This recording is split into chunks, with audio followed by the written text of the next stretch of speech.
Тубаса майыптыгы бар Артыкбек Жороев Баткен районунун Кызыл Бел айылында жашайт. Жубайы экөө 20 жыл мурда баш кошуп, учурда 2 уулду тарбиялашууда. Мамлекеттен жер тилкесин алып, ушул үйдү өздөрү тургузушкан. Балдары дини сак төрөлүп, кичүүсү мектепке окуйт. Улуусу Баткендеги ашканалардын биринде иштейт. Иш жок. Эптеп устачылык кылам, өзүм устамын. Башым жетет бардыгыга, устачылык кылайын дейм, эч ким ишке чакырбайт, айланып жүрөмүн дейт.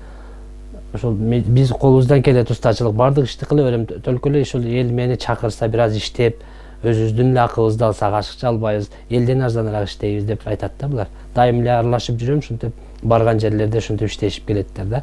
Артыкбек Жороев туруктуу жумуш жок болгондуктан кайрымдуулукка келген азын оолак тооктору менен алек болот. Тапканы күнүмдүк тиричиликтен артпай жатканын билдирип, мал жандык үчүн сарай курууга мүмкүнчүлүгү жоктугун айтат. Пазардан барып ушул 2 балама, ушул семьяма продукт кылып келип, тиричилик кылам дейт. Тапканын бир аз ошо продуктага жумшайт, башка үй жайды оңдоюн дейт. Мынерлерге жаңы айтып берди, сыртта ушу кичине стежка кылып, жамгырда кичине путубуз тайылып, жыгылбай турган болгодай кылайын десем, акча жок болуп атат. Ошо кичине иштесем, же кайрымдуу бир жардам берем дегендер болсо кабыл кыла берем деп айтты да. Ошо колдон келгендер болсо жардам берсе, бир кап цемент болсо дагы бир аз жерим бүтүп калмагыда депчи, азыр үйдүн сыртын немелерин көрдүңүздөр, негизи муктаж да. 2 жылдан бери Азиздер жана Дүлөйлөр коомунда котормочу болуп иштеп жаткан Кубат Тагаев өз ыктыяры менен маянасыз бул ишти аркалап келет. Ал Баткен облусунун аймагында майыптыгы бар жарандарга шарттар жок экендигин белгиледи. Мисалы булар больницага бара турган болсо, бир жерим ооруп атат десе, наргы түшүнбөйт, ал дары жазса берги түшүнбөйт да. Ошондой ортомчу болуп турам. Анан кээ бир ошолардын арасында бири-бирин түшүнбөгөндөр бар да. Себеби бири мектеп окуган, бири окуган эмес да. Ошонун айынан бири-бирин жакшы түшүнбөйт. Анан булардын бардыгынын эле проблемалары, сураныштары, үмүтү ошол жумуш болуп калса бизге дагы дейт. Булардын ичинде бир 5-6 устачылык менен, биздеги кара жумуш устачылык, шипер кагабы, кандай жыгач устачылык, ошону кыла береттер. Анан такси кылат. Көп эле такси кылайын дейт, бирок машиналары чоң атасыныкы же байкесиники же бирөөнүкү бар, бирок айдаганга правасы жок. Баткен шаарынын тургундары угуу жана сүйлөө жагынан майыптыгы бар адамдарга курулуш жаатындагы жумуштарга тартышууда. Алар устачылык иштеринде башкалар сыяктуу эле жөндөмдүү. Бул усталар негизинен бардыгы эле ушу стройка курулуш иштерине түшүнгөн мындай уста балдар да бар негизинен. Булар негизинен жигитке жетимишөнөр аздык кылат дегенде, бул не только бул курулушта эмес, башка иштерди да кылып кетишке мен ишенем да, бул көрүп жүрөм. Булардын негизи булар деле жашоо үчүн аракет кылып атат, күрөшүп атат, колдон келген аракетин жасап дегендей, ушу көрүп атасың, мына өзү кичине курулуш иштерине түшүнүп билгендигине байланыштуу, ошол жерде иштеп, кызматын кылып, мээнетин алып жүрүшөт бардыгы эме кылып. Баткен районундагы Азиздер жана Дүлөйлөр коомунда 18 жаштан 64 жашка чейинки жарандар бар. Азыркы учурда Баткен району боюнча 180ден ашуун майыптыгы бар адамдар катталган. Азиздер жана Дүлөйлөр коомунун төрайымы Сурмагүл Темирова майыптыгы бар адамдарга жумуш оруну дээрлик жок экенин айтат. Ошон үчүн азыркы ушул мезгилде бизге иш менен камсыз кылыш үчүн кароолдук болобу, же болбосо качыгарлык болобу, же болбосо биздин ишканабыздын аксакалдар, ардагерлер үйүнүн аркасында банялар бош жатат да. Ошол жердин баняларын мэрияга барып айтканбыз, бизге берсеңиздер, чач тарашкананы берсеңиздер. Биздин коомдо 185 бала бар. Ошонун эркектердин жарай турган сертификаттары бар, чач тарашкананы бүтүп келген балдарыбыз бар. Бул маселени биз изилдеп көрдүк. Изилдеп көргөндө бул биринчиден райондук маанидеги уюм болуп түзүлгөн. Бирок биз ошого карабастан ушул Дүлөйлөр жана Азиздер коомунун мүчөлөрүн эске алып туруп, ошо аксакалдар чайканасына бир бөлмө бөлүп киргизгенбиз. Аксакалдар чайканасында ошол ардагерлердин чачын алып үчүн, атайын чачтара чачылган, ошолор жуунуп туруш үчүн баня курулган.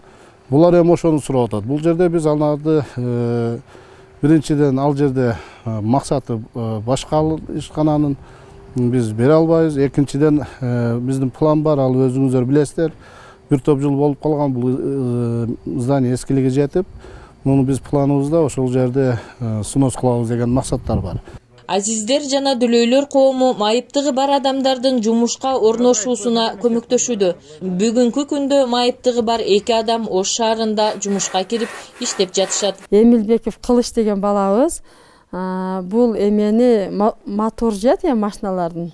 Ошо балабыз бул жактан иш таба албагандыктан Ошко барып иштеп жатат. Азыркы мезгилде иш орду жакшы экен.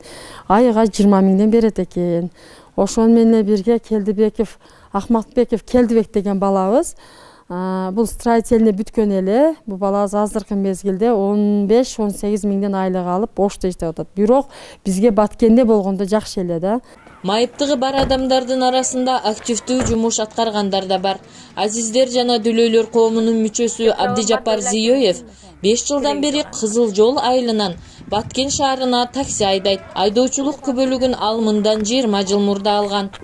Полностью өзүнүн земляктарын ташыйт да, өзүнүн үйү Кызыл жолдон келип кетип, бардык өзүнүн тааныштары кичинесинен тилин билет, үйрөнүп калганбыз дейт. Эми сыртка чыкканда гана кыйналбаса, өзүнүн айылда ташыганда кыйналбайт.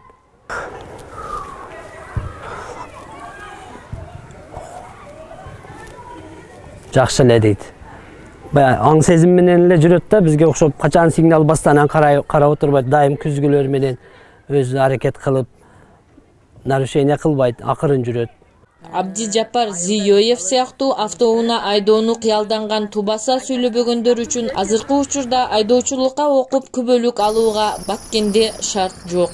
Бул мүмкүнчүлүгү чектелгендердин право алуу процесси дагы башкача болот. Булар атайын медициналык көзөмөлдөн өтүлөт.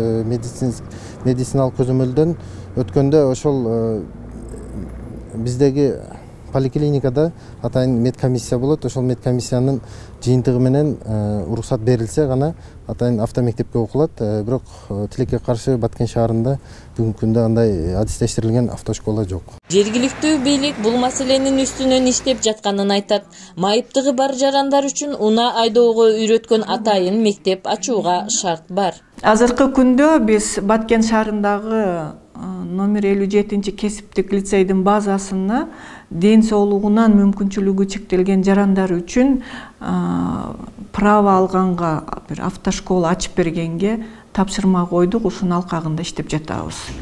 Буйруса, ачылып калса, биздин ушул жарандарыбыз келип ошол жерден окуп, өздөрүнүн правосун алат деп айтып кетсек болот.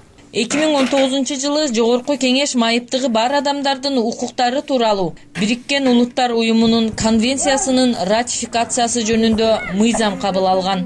Ага ылайык майыптыгы бар адамдарга жумуш орундарына квота берилиши керек. Азыркы учурда бул мыйзам толук кандуу аткарылбай жатканын Айнагүл Мырзаева мындайча түшүндүрдү.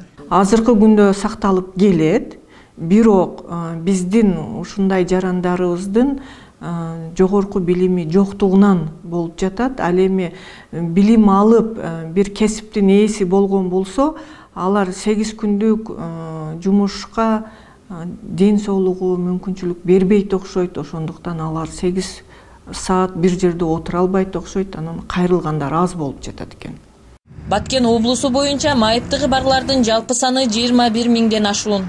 Алардын 3 миңи 18 жашка чыга электер. Бала чагынан майып болгондор да 3 миңге чамалайт. Ал эми ооруп майып болгондор 1000ден ашуун. Жумуш менен камсыз кылуу боюнча 76 жаран жергиликтүү бийликке кайрылган. Бүгүнкү күндө 9-у иш оруну менен камсыз болгон. Гүлбарчын Амирова, Аскар Баймуратов, Салам Медиа, Баткен.